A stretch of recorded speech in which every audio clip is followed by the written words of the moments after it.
오늘 말씀의 제목은 나그네가 되었음이라. 나그네가 되었음이라 라는 제목으로 나그네 되었음이라 라는 제목으로 하나님 말씀 보겠습니다. 지난주 말씀을 좀 상고해 보자면 모세는 자신이 히브리인이고 싶었고 히브리인들을 자기의 동족 형제를 위해서 그들을 구원하기를 원했습니다. 그래서 그 형제에게 나갔고 그 형제가 원통하게 얻어맞는 것을 보고 그 형제를 위해서 살인까지 하게 됩니다. 그러나 자신의 형제라고 생각했던 그의 형제들은 그를 형제라고 히브리인이라고 생각하지 않았던 것 같다라는 거죠. 그렇게도 히브리인이고 싶었던 모세는 미디안 광야로 도망가서 한 우물가 곁에 앉게 됩니다. 그리고 거기에서 여인들에게 행패를 부리는 동네 말자들을 제압하고 여인들을 도와서 그녀들의 양떼에게 물을 먹이게 됩니다. 그 여인들은 누구의 딸이냐면 미디안 제사장이라고 되어 있습니다. 르우엘의 딸들이라고 합니다.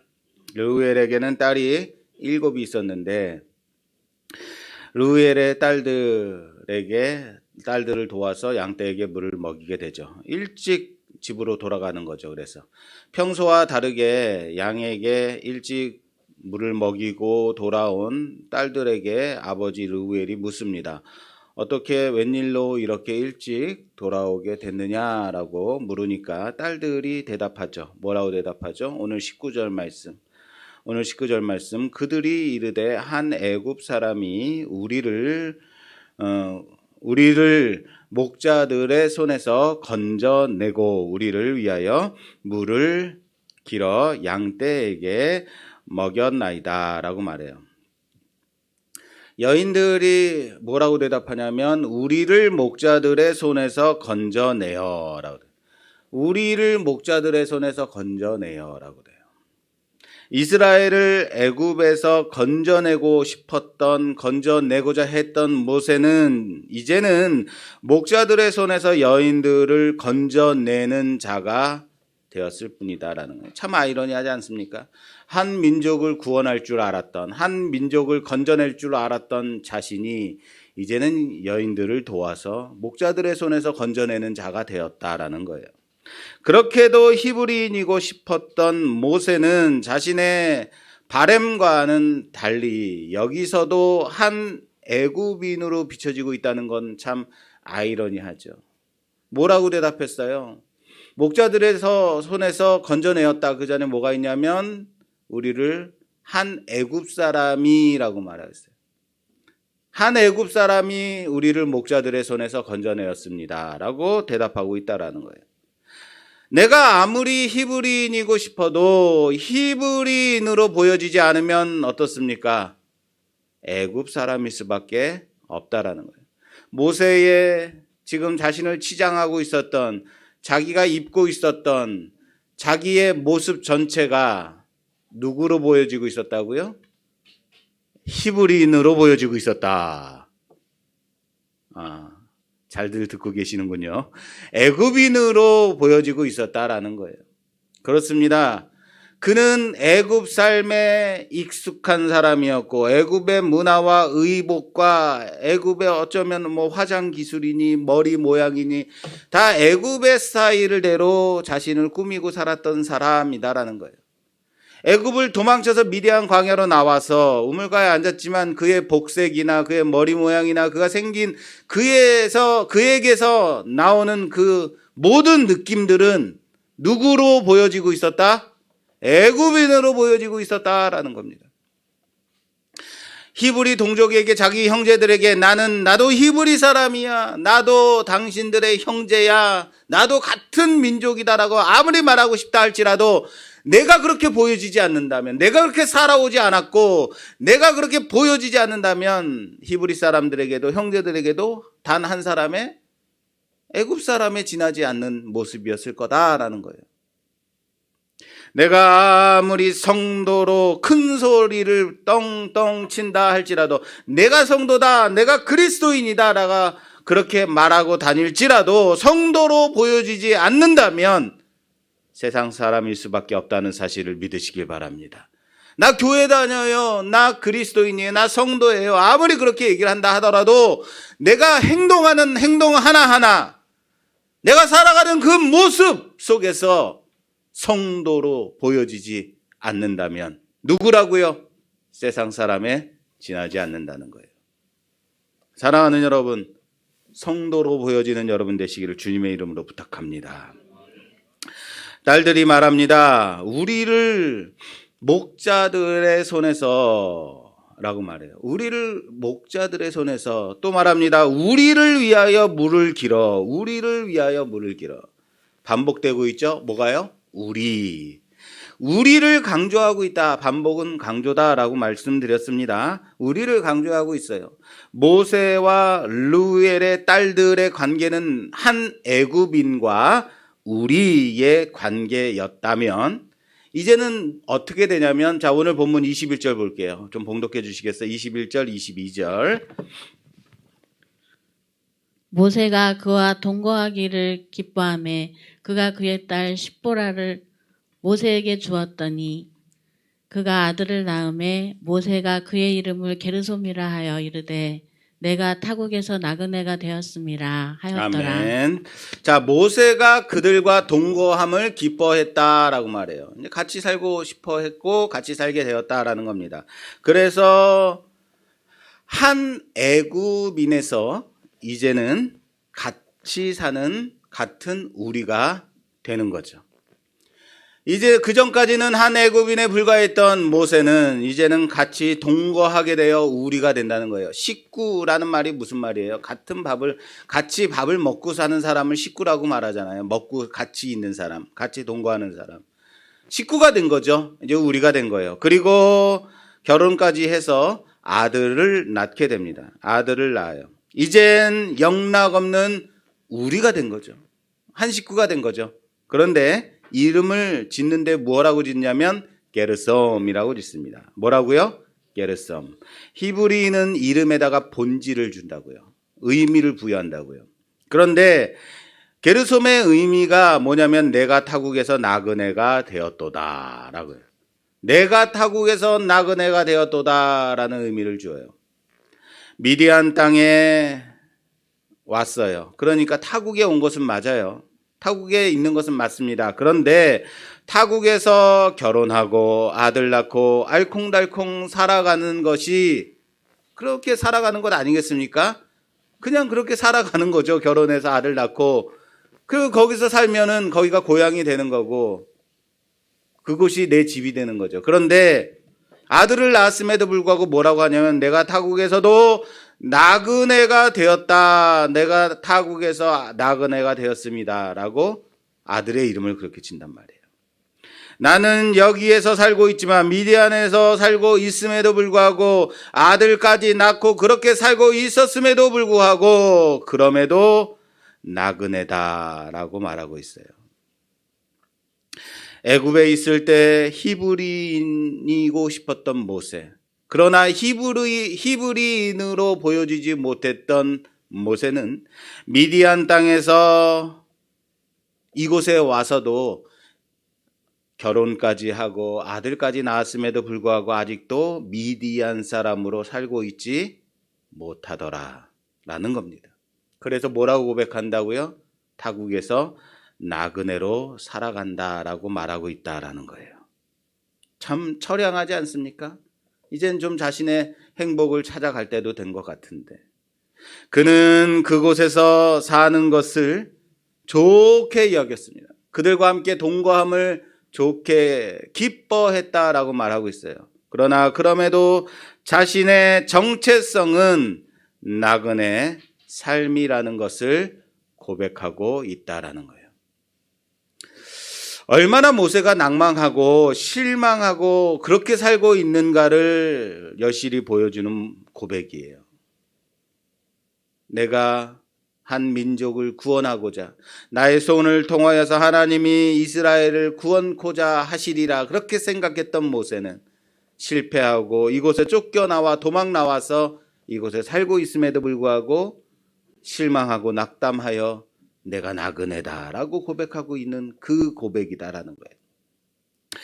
애굽의 총리로 세워진 요셉을 기억합니다. 애굽의 총리로 된 이 요셉 말이에요. 모세 말고요. 요셉이 아들을 낳아요. 아들을 낳아서 그들의 이름을 므낫세 에브라임이라고 짓습니다. 어디 말씀이냐면요. 창세기 41장 말씀이에요. 창세기 41장 51절 52절 말씀 봉독해 주시겠어요? 창세기 41장 51절에서 52절 말씀. 요셉이 그의 장남의 이름을 므낫세라 하였으니 하나님이 내게 내 모든 고난과 내 아버지의 온 지비를 잊어버리게 하셨다며 차남의 이름을 에브라임이라 하였으니 하나님이 나를 내가 수고한 땅에서 번성하게 하셨다 하매였더라. 아멘. 요셉이 아들들의 이름을 짓습니다. 아들들의 이름을 지어요. 그 아들들의 이름을 통해서 고백하는 거예요. 뭘 고백해요? 하나님이 나를 위로해 주셨다. 하나님이 이곳에서 번성케 하셨다라고 믿음의 고백을 하고 있는 거예요. 에브라임, 므낫세. 하나님이 나는 애굽에 있지만 이곳에서 나는 여전히 나는 나그네야, 나는 타국인이야 이게 아니에요. 하나님이 나의 억울함을 지키셨고 돌보셨고 나를 번성케 하셨다. 고백하고 있는 거죠. 어떻습니까? 모세의 고백과 사뭇 다르지 않습니까? 모세와는 완전히 다른 모습을 보여주고 있어요. 모세의 그 게르솜, 내가 타국에서 나그네가 되었도다라는 이 이름의 의미를 들으면서 그 모세의 그 서름이 딱 느껴지지 않습니까? 그 낭망이 느껴지지 않습니까? 이스라엘의 미래를 이끌고 갈 그 차세대 주인공인 그 유망주였던 모세. 그러나 이제는 나그네가 되어서 아무것도 아닌 사람이 된 이 상태로 미디안에 남아있게 된 겁니다. 실패자로 남아있게 됩니다. 타국에서조차 나그네로 남아있다라는 얘기입니다. 한 민족을 구원할 줄 알았던 장황한 기대와 꿈을 가지고 있었던 모세의 그 모든 기대들은 산산이 부서지고 한 가정을 꾸리는 그 훈련만 주야장창 받고 있더라라는 겁니다. 그리고 모세는 40년간 이곳에서 잊혀진 사람이 돼버리고 맙니다. 장인 이드로의 양을 40년 동안 키우면서 먹이면서 이 광야 미디안 땅에서 살게 됩니다.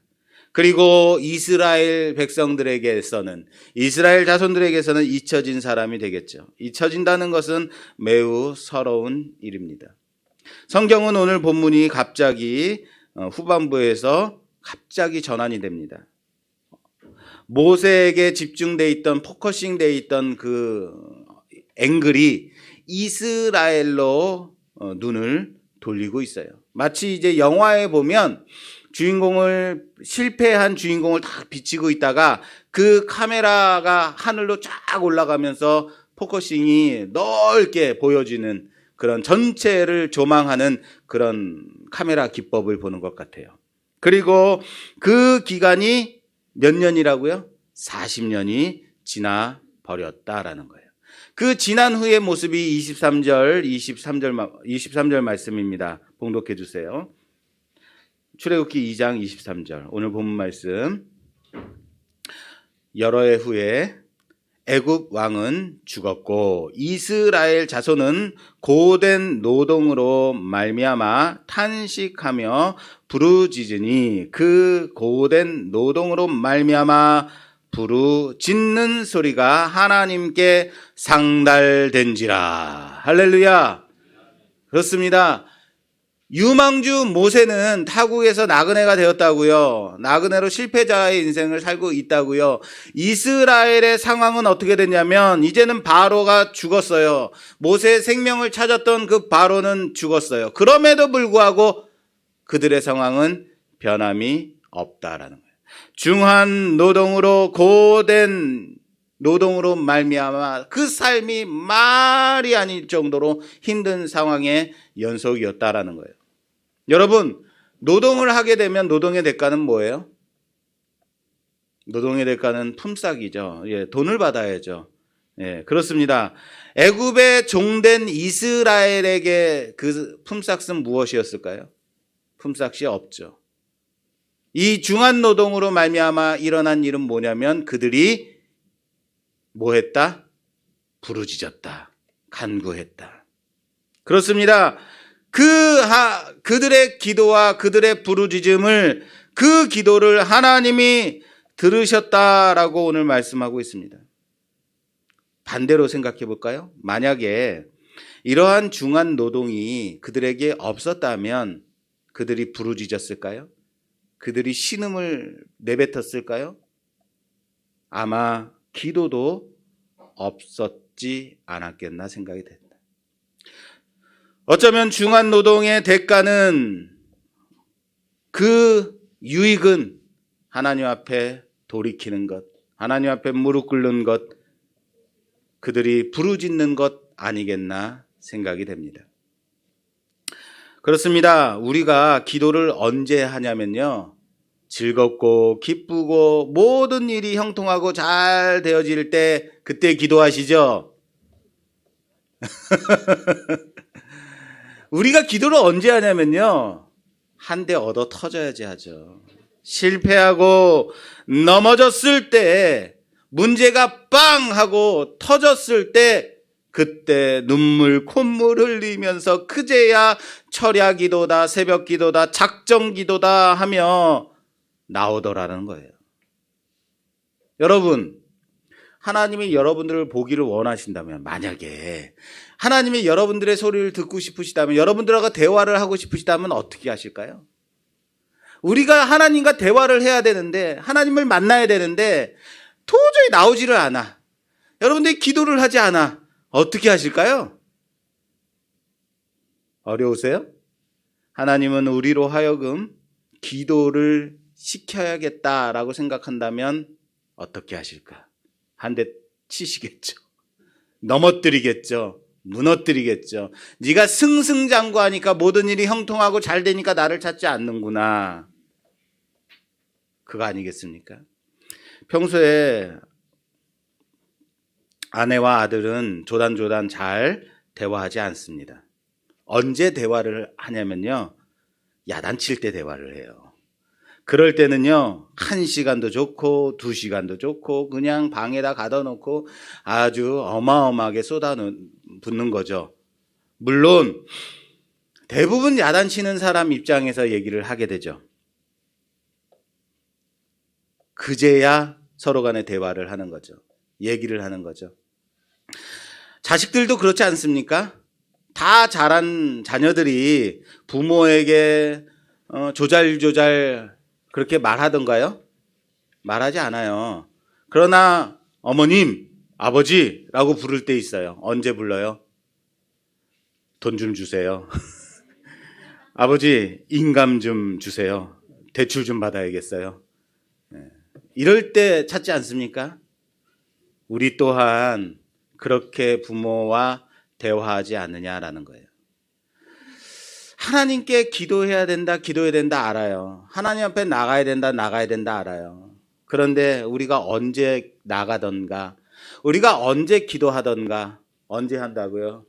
힘들고 어려울 때, 낙심하고 낭망할 때, 무너졌을 때, 도저히 내 힘으로 이루어지지 않을 때, 그때 하나님 앞으로 나아가잖아요. 무릎 꿇고 하나님, 나 좀 살려주세요. 나 좀 도와주세요. 그리고는 하나님이 그래, 아이고 얼마나 힘들겠어 하고 다시 돌보아 주시면, 돌이켜서 다시 해결해 주시고 돈 빌려 주시면, 그때는 또 딱 그냥 입 씻고 내 삶에 바빠서. 하나님, 내가 너무 돈 버는데 바빠가지고 하나님께 나갈 수가 없어요. 하나님, 내가 정말 바쁘고 힘들어가지고 안 되겠어요. 내가 정신이 없어가지고 내가 나중에 정신이 있을 때 하나님 앞에 나갈게. 이거 우리의 모습 아닌가요? 사랑하는 여러분, 맞기 전에 돌이키셔야죠. 하나님이 여러분들의 음성을 듣기를 원하신다고요. 여러분들의 찬양을 듣기를 원하신다고요. 그 하나님 앞에 무릎 꿇는 여러분 되시기를 바랍니다. 그렇다면요, 이스라엘은 이렇게 완전히 무너졌을 때 그때만 기도했을까요? 그전에는 안 했을까요? 하나님, 여기서 재밌는 표현이 있어요. 오늘 본문 24절 25절 말씀, 24절 25절 봉독해 주세요. 하나님이 그들의 고통 소리를 들으시고 하나님이 아브라함과 이삭과 야곱에게 세운 그의 언약을 기억해 하나님이 이스라엘 자손을 돌보셨고 하나님이 그들을 기억하셨더라. 아멘. 자, 그들이 기도했고 하나님은 그들의 기도를 들으셨다라고 말해요. 그리고 아브라함과 이삭과 야곱과 맺은 언약을 기억하셔서 그들을 돌보시고 또 기억하셨다라고 말해요. 말이 좀 우리 어순에 좀 맞지 않는 것처럼 돼 있는데, 자, 그러면 여러분, 하나님은 그들이 기도하기 전에는 그들에 대한 언약을 잊고 계셨을까요? 완전히 새까맣게 까먹고 계시다가 그들이 이제 기도하니까 하나님, 아브라함과 이삭과 야곱의 기도, 그 언약을 들어주세요. 이렇게 기도하니까 아, 맞다, 너희들이 있었지라고 기억하신 건가요?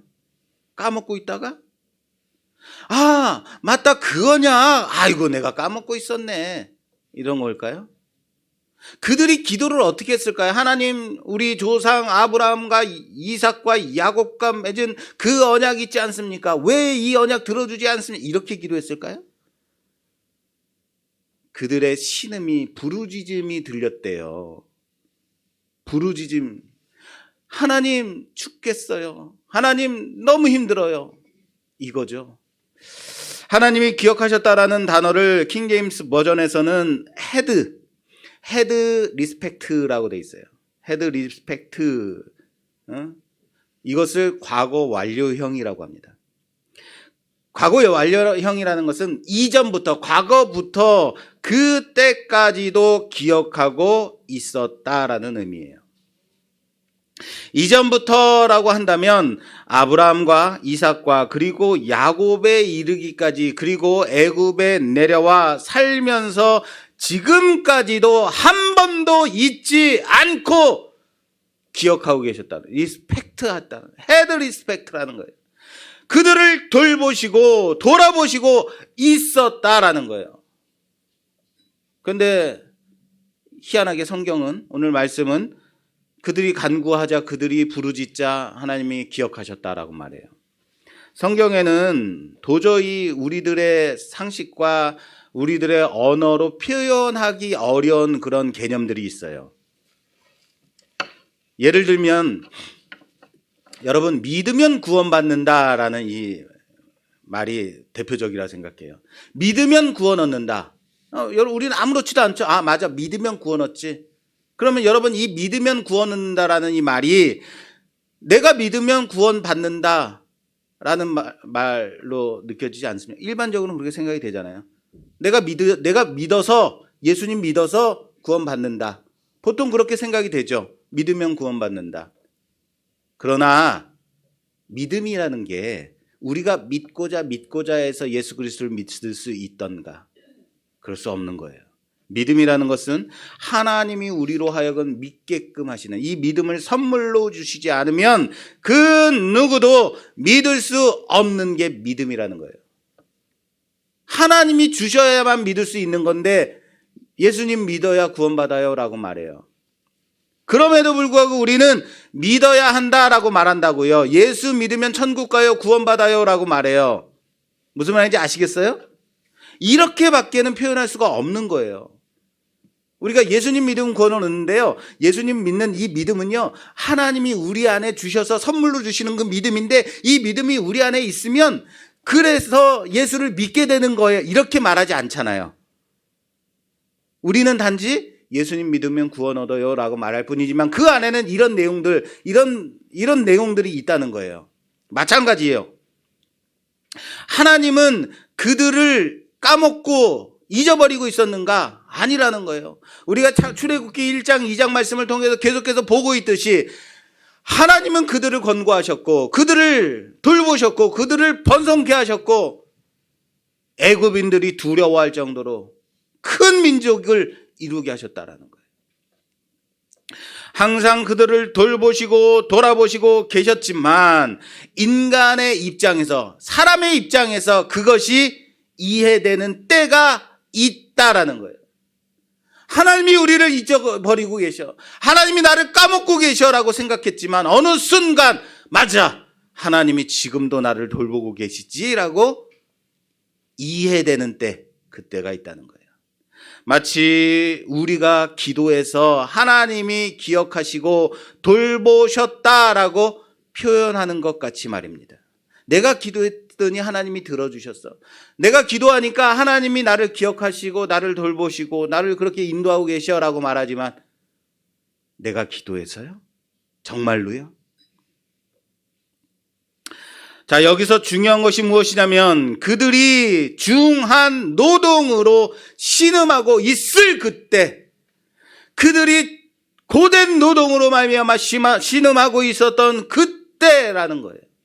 도저히 이 애굽 생활에, 이 세상살이 속에서 힘들어 살 수 없는 그 신음하고 있을 바로 그때, 그 신음 소리를 하나님이 들으셨다라는 거예요. 단지 우리 힘으로 아무것도 할 수 없을 때, 내가 할 수 없다라고 고백할 수밖에 없는 그때, 우리에게는 지도자도 유망주도 없음을 고백할 바로 그때 하나님의 일하심이 그제야 느껴지고 보이게 된다는 사실을 믿으시기 바랍니다. 이스라엘이 하나님께 어떻게 기도했을까요? 아브라함과 이삭과 야곱과 그 언약하신 그 언약을 기억하사 이제는 들어 응답하여 주시옵소서, 이렇게 기도했을까요? 어떻게 기도했을까요?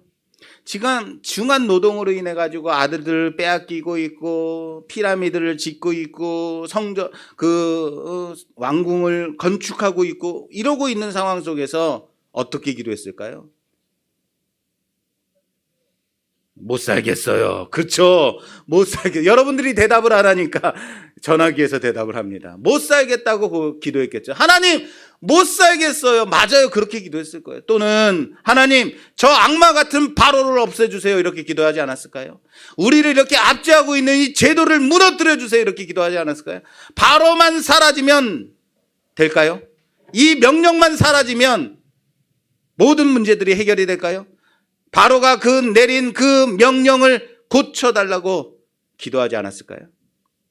그 명령이 없어진다면, 그 명령이 없었다면 여러분, 모세가 바로의 왕궁에 들어가서 좋은 교육들을 받으면서 훈련을 받을 수 있었을까요? 하나님이 지금 이 상황을 통해서 만들어가고 싶은 것이 있다는 거예요. 지속적으로 돌보심이 있었다는 거예요. 그럼에도 불구하고 어떤가요? 모든 것이 여러분 내 편에서만, 내 시각에서만, 내가 편한 것과 내 중심적으로만 보게 되면 안 보이는 것들이 있어요. 주변이 보이지 않아요. 이웃이 보이지 않다고요. 모세가 생각했을 겁니다. 하나님이 내 손을 통해서 구원을 이루시리라고 생각했을 거라고요. 그렇게 장담했을 거라고요. 이만큼 훈련받았으면, 이만큼 교육받았으면 하나님이 이루시겠지. 나를 통해서 역사하시겠지. 그렇게 장담하지 않았을까요? 모세의 마음속에 왜 너희들은 나를 통해서 구원을 이루실 것이라고 깨닫지 못하느냐, 이렇게 생각하지 않았을까요?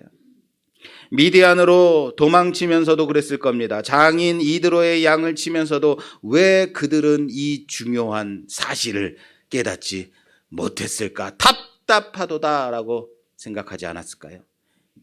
왜 모세가 광야로 나가서 미디안 땅에서 40년이 필요했을까요? 그에게 이 모든 것들을 내려놓을 시간이 필요한 거죠. 하나님이 왜 내 손을 통해서 역사하지 않았을까? 하나님이 왜 내 능력, 내 배운 이 모든 것들을 통해서 그들을 구원시키지 않았을까? 그들은 왜 이것을 깨닫지 못했을까? 이것을 내려놓을 시간이 필요한 거죠. 그것이 40년이에요.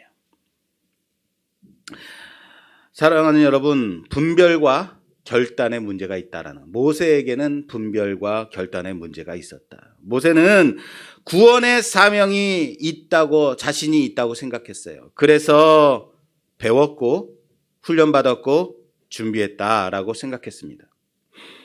히브리 형제를 돌보고 구원시키는 게 뭐가 나쁜 일인가요? 돌보는 게, 구원시키겠다고 하는, 결단하는 게 나쁜 일인가요? 그런데 그 형제들에 의해서 도리어 배신 당한 거죠. 여러분, 교회를 다니면 착한 사람인가요? 교회 다니는 사람 다 좋은 사람이던가요? 아니더라는 거예요. 착한 척, 좋은 사람인 척 하지 않더냐라는 거예요. 그러다가 갑자기 뒤통수 치고 배신 때리는 거 교회 다니는 사람 아닌가요? 여러분, 외식이라는 단어 있어요. 외식. 외식이라는 단어는요, 배우가 연기를 한다라는 의미를 가지고 있대요. 뭐라고요? 배우가 연기를 한다라는 의미를 가지고 있어요. 나는 그런 사람 아닌데도 불구하고 그렇게 배우처럼 연기하고 있는 것을 외식이라고 말하는 거예요. 교회 다니는 사람 착한 사람 아니요, 착한 척 한다라는 거예요. 좋은 사람 아니요, 좋은 사람인 척하는 거예요.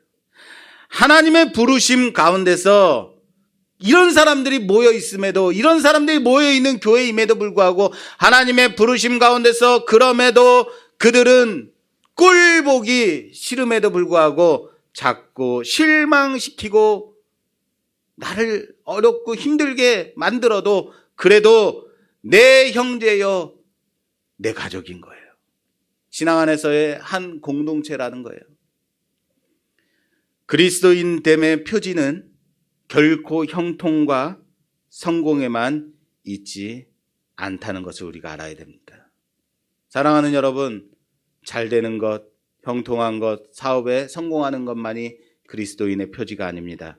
실패하고 넘어지고 망하고 믿음이 없어서 그런 거 아닌 거예요. 왜 실패했어? 왜 사업에 망했어? 기도하지 않았잖아. 왜 이렇게 무너져서 낭망하고 있어? 네가 믿음이 없어서 그래. 그게 아니라고요. 실망하고 낭망하고 있을 때 믿음이 없어서가 아니라, 기도하지 않아서가 아니라 그 가운데서 만들어지는 게 있기 때문이에요. 여러분, 장애인으로 태어나기도 하고 장애를 입기도 해요. 장애를 입음으로 인해서 배우는 것들이 있지 않았습니까? 그냥 장애를, 우리가 시각장애를 입었더니 답답하기만 하고 세상 살 맛이 없고 그냥 그렇기만 했던가요? 15살 때 제가 시각장애를 입고 나서 한 3년 동안 방황하다가 재활훈련을 받고 그러면서 다시 교회에 다니게 되고 주님을 만나게 됐습니다. 그때 저는요, 비장애인으로 살았던 15년보다 장애인으로 살고 있는 지금이 더 감사하고 좋아요라고 고백했어요. 제가 바본가요? 시각장애를 입었는데 더 좋다고 그러게요? 그런데 시각장애를 입게 됨으로 인해서 못 보던 것들이 보이게 되더라는 거예요. 안 그렇습니까? 개념하지 않고 살던, 잃어버리고 잊어버리고 그렇게 살던 그 하나님을, 그리스도의 그 사랑을, 나를 향하신 그분의 그 일하심과 그 계획하심을 내가 기억하게 되더라라는 거예요. 내가 깨닫게 되더라라는 거예요. 내가 주님을 다시 만났을 때 그제야 주님이 나를 돌보시고 나를 생각하시고 계셨구나라는 것을 깨닫게 되더라는 거예요. 이전부터 지금까지 계속해서 주님은 나를 돌보시고 기억하고 계셨다라는 것을 고백하는 거예요. 이스라엘은 자신들에게 일어나는 이 중한 노동 속에서, 고통 속에서, 그 환난과 핍박 속에서 하나님의 그 마음과 그 뜻과 그 계획하심을 깨달아 알아야 한다는 사실이에요. 로마서 5장 3절 말씀 좀 볼까요? 로마서 5장 3절 4절 말씀 좀 봉독해 주세요. 로마서 5장 3절 4절 말씀입니다. 다만 이뿐 아니라 우리가 환난 중에도 즐거워하나니 이는 환난은 인내를, 인내는 연단을, 연단은 소망을 이루는 줄 알미로다. 아멘. 아멘. 환난이 있는데 기뻐하래요. 즐거워하래요. 바보입니까? 그런데 이 환난을 바라보고 이 문제만 바라보고 기뻐하고 즐거워할 수 없죠. 이상한 거죠. 환난으로 인해서 얻어지는, 이로 인해서 만들어지는 게 있다라는 거예요. 그리고 맺혀지는 열매가 바로 소망이라는 거죠. 한 군데 더 볼까요? 베드로전서 1장 6절 7절 말씀입니다. 베드로전서 1장 6절에서 7절 말씀. 그러므로 너희가 이제 여러 가지 시험으로 말미암아 잠깐 근심하게 되지 않을 수 없으나 오히려 크게 기뻐하는도다. 너희 믿음의 확실함은 불로 연단하여도 없어질 금보다 더 귀하여 예수 그리스도께서 나타나실 때에 칭찬과 영광과 존귀를 얻게 할 것임이니라. 할렐루야. 마찬가지 말씀입니다. 시련을 나가는데 오히려 기뻐하래요. 즐거워하래요. 시험을 보면 기뻐할 수가 없다고요. 문제를 보면 즐거워할 수가 없다고요. 여러분들, 우리가 아침마다 큐티하라 그랬어요. 말씀 보라 그랬어요. 그 말씀 가지고 하루를 살라 그랬어요. 저녁에 보지 말라 그랬어요. 왜요? 저녁에 보면요, 내가 하루 종일 깨졌어요. 완전 깨졌다가 내가 이게 정말로 사는 게 아니네 하고 그렇게 화를 내고 그렇게 부딪히고 싸우고 그렇게 하루 종일 살고 저녁에 가서 말씀 봐요. 그리고 내 말씀 가운데서 혼자 은혜 받는 거야. 혼자 은혜 받고 이제는 뭐 해요? 잠 잘 자요. 뭐 하는 거예요? 말씀 보고 잠만 자는 거예요. 말씀 보고 나만 편히 자요. 그 다음날 또 어떤 일이 벌어져요? 세상 가운데 시험과 연단과 문제들은 언제나 있잖아요. 다른 문제가 또 터지죠. 돈의 문제 터지죠. 자녀 문제 터지죠. 그럼 또 그것 때문에 급하게 그 문제 쫓아다니다가 화딱지나고 그리스도인으로 살지 못하고 그리고 저녁 때 와서 또 말씀 봐요. 그리고는 맞아, 내가 이랬어야 되는데 하나님 내게 말씀 주시며 감사합니다. 그리고 이불 덮고 잘 자요. 무슨 말인지 아시겠어요? 왜 우리가 큐티를 말씀을 아침에 봐야 되는지 아시겠어요? 그 말씀 가지고 잠자라는 게 아니고요. 그 말씀 가지고 하루를 살라고요. 문제에 집중하면 문제밖에 안 보인다고요. 근데 그 문제 뒤에 있는 하나님의 계획하심을 보라고요. 시험을 보면요, 어려운 그 문제들만 보면 문제밖에 너무 크게 보이는 거예요. 거기에 집중하지 말라고요. 여러분들 아침에 큐티 할 때 말씀 볼 때 내 문제에 비춰서 보지 말라 그랬어요. 기억하십니까? 제가 이 부분을 좀 중요하게 다루지 못했고 너무 짧게 넘어갔기 때문에 오늘 조금 더 추가할게요. 나의 문제에 말씀을 비춰보면 내 시각으로밖에 못 보게 되는 거예요. 무슨 말인지 아시겠어요? 하나님의 말씀은 내게 주시고자 하는 그 의도가 있다는 거예요. 하나님께서 내게 만들어내고 싶으신 게 있는데 나는 언제나 내 문제에 비춰보니까 하나님의 말씀이 점쟁이 점 보는 뭐 이런 겁니까? 사주팔자 보는 겁니까? 오늘 아침에 내가 그 말씀 보고 오늘은 동으로 가지 말아야겠다. 뭐 이런 거 하신다는 거예요? 아니잖아요. 하나님의 말씀을 말씀으로 그냥 비춰보라고요. 내 자신을 비춰보라고요. 내 문제를 통해서 보는 게 아니라고요. 할렐루야. 그겁니다. 시련을 당했는데, 시험을 당했는데 기뻐하래요. 어떻게 기뻐할 수 있어요? 이 문제를 보면 기뻐할 수가 없다고요. 그런데 이 시험을 통해서 하나님께서 주시고자 하는 은혜가 있다는 거예요. 시험을 보면, 문제를 보면 동의하기 어렵죠. 그러나 이 시련을 당하는데 우리가 기쁘게 즐겁게 웃으면서 다닐 수 있는 이유가 뭐예요? 그리스도의 나타나실 그때의 칭찬과 존귀와 영광을 소망하기 때문인 거죠. 이것을 통해서 하나님께서 우리에게 주시고자 하는 그 소망이 있다라는 것을 알기 때문인 거죠. 그렇습니다. 이로 인해서 얻어지는 유익들이 있는 것을 믿는 겁니다. 바라보고 실망하는 게 아니라 하나님께서 우리를 통해서 역사하시는 그 은혜가 있기 때문이다라는 사실을 믿으시기 바랍니다. 이로 인해 기억나는 게 있더라라는 거예요. 그렇습니다. 바로 그겁니다. 맞아. 하나님이 우리를 돌보고 계시지. 하나님이 이 신음을 듣고 계시지. 바로의 명령이 취소돼야 사는 게 아닙니다. 바로가 죽어야만 우리가 살만해지지 않는다라는 거예요. 그 안에서의 돌보심과 준비되어짐과 일하심이 우리가 하나님께 바로 돌이켜 나아가야 되는 그 간구가 있어야 된다는 것을 깨달아야 된다는 거예요. 여러분, 우리가 힘들고 어려울 때 작정기도 해요. 100일 기도하고 40일 금식 기도하고 뭐 이런 거 하잖아요. 기도의 기간이 끝났는데 해결이 되지 않으면 어떻게 할 거예요? 그럴 때 어떻게 하실 거예요? 우리는 맨날 바로만 없애달라고 해요. 이 명령만 취소해달라고 그래요. 하나님이 무엇을 하고 계신지에 관심이 없다라는 거예요. 이 문제를 통해서 아니요. 하나님이 우리 인생 가운데서 말씀을 통해서 지금도 무엇을 하고 계신가요? 관심을 갖자고요. 바로는 죽었음에도 불구하고 이스라엘에게는 여전히 환난의 문제가, 핍박의 문제가, 고난의 날이 있었습니다.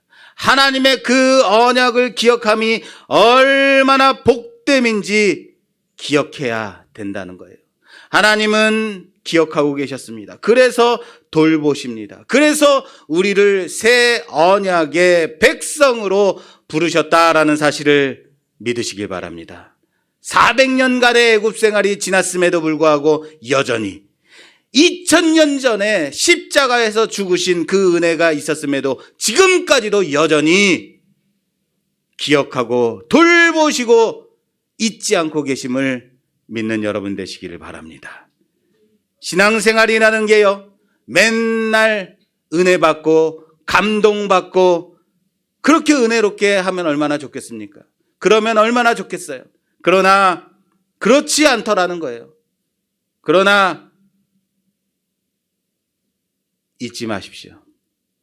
우리를 기억하시는 하나님이 계심을, 그 언약 지키시는 그 하나님이라는 사실을 잊지 마십시오. 우리가 깨닫지 못했을 뿐이지 지금까지도 돌보시고 지키시고 기억하고 계신 그 하나님의 일하심이 있다는 사실을 고백하시길 바랍니다. 문제가 터져서 그제야 하나님 찾고 부르짖는 우리이지만 그 기도의 수준이 매우 어리고 낮음에도 불구하고, 그럼에도 불구하고 그 기도 소리 듣고 계시다가, 그래 내가 너희 아픔을 보고 있었단다, 내가 너희를 기억하고 돌보고 있었단다, 내가 그 신음을 기다리고 있었단다 하시는 그 아버지 하나님의 마음을 느껴보자고요. 아직도 입도 부르짖지 않고 있는 우리의 삭막함과 강팍함과 이 교만함을 내려놓고 작은 신음에도 응답하시는 하나님께 나아가는 우리가 되기를 주님의 이름으로 부탁합니다. 얼만큼 맞아야, 얼만큼 무너져야 돌이키시겠어요? 아니요. 너무 멀리 가기 전에 돌이켜 하나님께 나오는 우리가 되기를 주님의 이름으로 축원합니다. 내가 널 기억하고 돌보고 있었단다 하시는 그 음성을 듣는 우리가 되기를 주님의 이름으로 축원합니다. 축원합니다.